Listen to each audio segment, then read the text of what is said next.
pues sí, no, pues yo, no sé,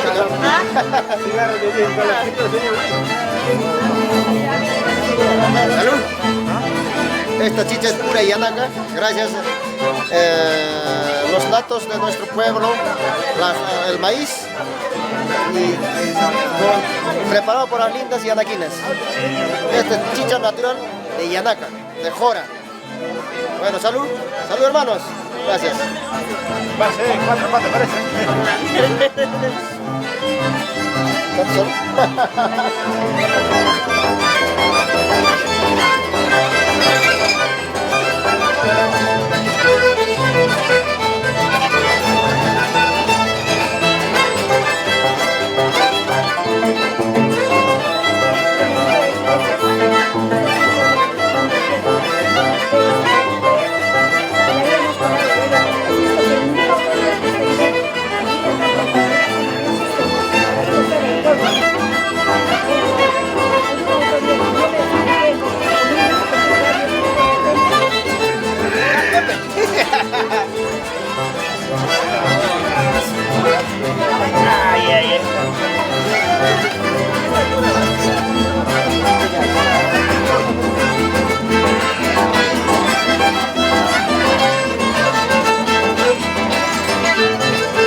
Igualito.